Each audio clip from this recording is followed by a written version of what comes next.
One of the most exciting things about a brand new racing season is the race bikes, and the 2024 UCI Enduro World Cup and E-Enduro World Cup has a plenty of them. Come with me now as we check out some of the brand new race machines. Richie Rude, riding for a Yeti Fox factory enduro team, and I'll be on the Yeti Cycles SP60. Yeah, on my SP160 we have Fox suspension, Shimano drivetrain, DT Swiss wheels, Maxxis tires with Cushcore, couple small things like Chris King, Vertex saddles and handlebars, and yeah, I think that's probably missing some stuff, but yeah, that's the big hard parts. Being a bigger rider, run like with these new forks, like over 100 psi, and then yeah, over 200 in the back on the shock. It's been good with this bike. We've had it for a couple of years, so we're like fairly close on some suspension stuff. So always trying to like, you know, work on it here and there. I think most of the year I run around like 25 psi in my tires, like good amount. Don't want to have, you know, too many issues. Getting a new fork this year. Spent a little time like trying to get that dialed in a bit, and yeah, feeling good for the season. Yeah, I feel like once you get a comfortable place on your bike, it kind of ends up staying like that for most of the season. I think you end up changing some stuff here and there, but I think once you find that good point, it ends up staying quite similar. I'm kind of particular about like, yeah, the contact point, especially with like my hands. So kind of like the grip or like angle lever, and then kind of like the feel of the brake as well. Like it's nice to have it like be consistent and kind of always there for like a nice pull, because you know we do long runs here in enduro, so you kind of want like a nice comfortable setup. I'm Bex Byronner and I'm racing for my newly established team Go On Racing, and I'm on board a YT Capra.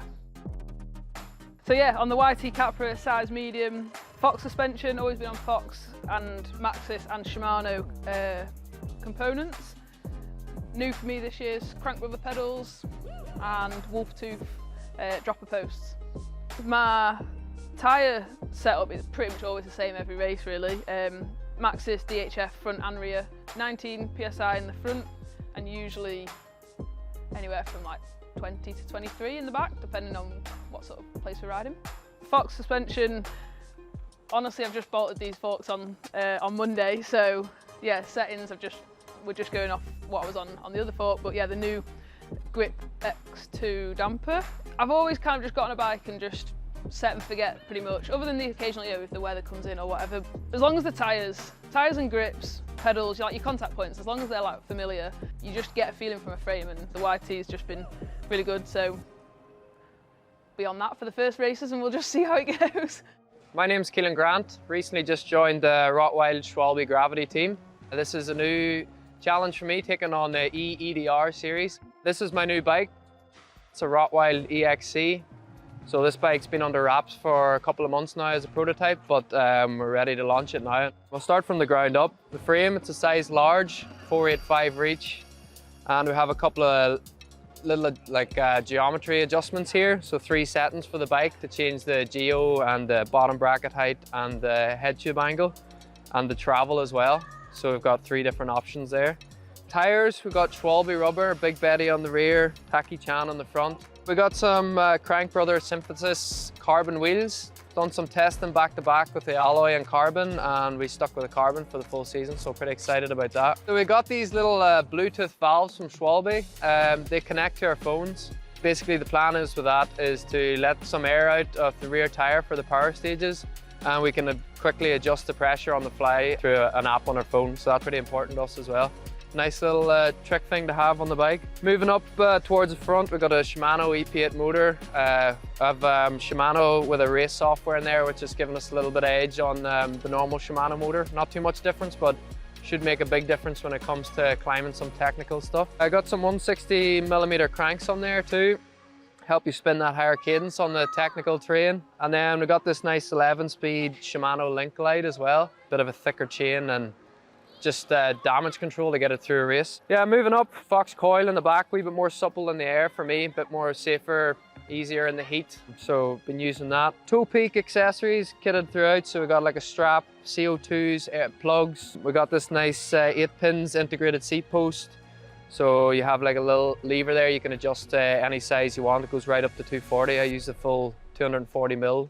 this Ergon e-bike saddle. This is like the small, medium size, bit of a curve on the back to help you with those sort of technical climbs and keep you balanced on the seat. So moving forward, Shimano XDR brakes, super powerful. I'm running the 203 discs on there. 170mm fork in the front, the Grip X2, the new damper from Fox. It's been super good, nice and soft on the hands. Got a RRP V2 Pro Guard wrapped around that fork as well. It's been on the bike the whole time, dry or wet. We just keep the mud guard on there, protects the seals, and it's been quite nice. In the cockpit, yeah, we've got this nice little stopwatch I use for all my training. Overall, yeah, 485 reach, 63 degree head angle, and it's currently in a mullet setup. And we've got it in the longest travel version of 160mm travel, but you can go all the way down to 154 travel and 148 as well. So pretty adaptable bike, moves really well for an e-bike, super light, and climbs up the hills just as good as well. Love it. Love it. What's up? It's Jesse Melman here from the Canyon Collective Factory Enduro team, and this is my 2024 Canyons Drive CFR edition. Starting with the frame, we have a size small CFR frame. Got same colors as last year, but freshened up for this year. And then I have a 175mm RockShox Reverb Axis post on the back, which I'm able to run with my short legs because RockShox made me some custom seat clamps to spin the whole post around. And then we have an Ergon saddle up there, so that's an SR all-road core.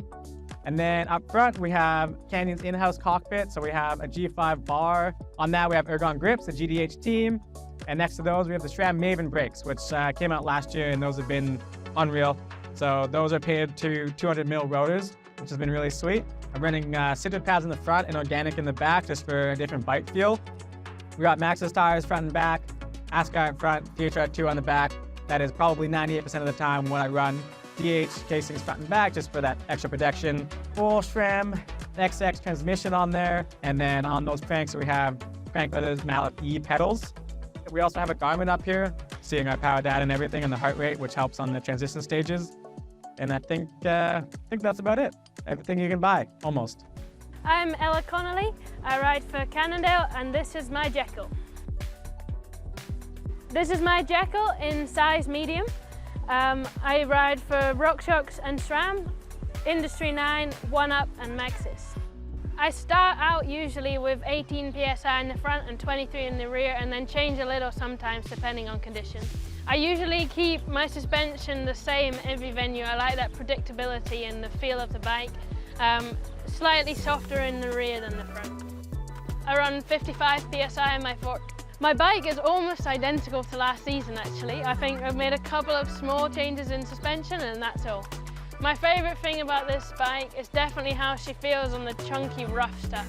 So like the high pivot helps me there and it just feels lovely and smooth. We have some amazing help from RockShox setting up our suspension. So before the season there's a testing camp and we have some days spending time with experts and they help us get our bikes dialed in, and for me that helps me create a really solid base and I don't have to change too much through the season. Hey, it's Jack here, the new addition to the Canyon Collective Factory Enduro team. Jesse covered most of the bike, but I'll run you through mine here. So I'm running a medium frame with the RockShox Zeb up front. We're running the G5 cockpit. I'm running a 35mm rise bar with the cups in the long position and a 40mm stem. We got the Maven brakes slapped on there. They've been insane, crazy power. Testing them in this off season blew me away. Almost went over the bars a couple of times. We got some DT Swiss EX511s, which are different than Jesse's. I'm running a 32 spoke wheel just for a little bit more strength and get a little bit of a stiffer feel out of them. Strapped onto those, we have a DHR2 at a 2.5 in the back and a Maxxis Assegai up front in a 2.5 as well. Key difference is I'm running an O chain just to get a little bit of float in the pedals, and that's pretty much it. A lot of similarities, a lot of differences, but yeah, loving it so far and stoked to get the season underway. Jesse and I are very different heights and different body types, so I've tried to take a lot of what works for him and adapt it for my riding style. And this is kind of what I've come to. He's been super helpful with getting the bike set up and working through stuff. So I'm super grateful, but this is the base what I'm playing around with right now. Jack he's a big, powerful rider and can really move his bike around. And I ride a little bit more like, I don't know, almost let the bike ride me a bit. So I have a lot more compliance built into my bike, and he has a lot more strength built into his bike. So he really just like pushes into things, redirects, pumps, gains speed, and I'm trying to just kind of like slither down the trail. So that's like coil and air, the wheels, the tires. There's a lot more stiffness in his bike compared to mine. Some fantastic machines there that we cannot wait to see in action this week at round one.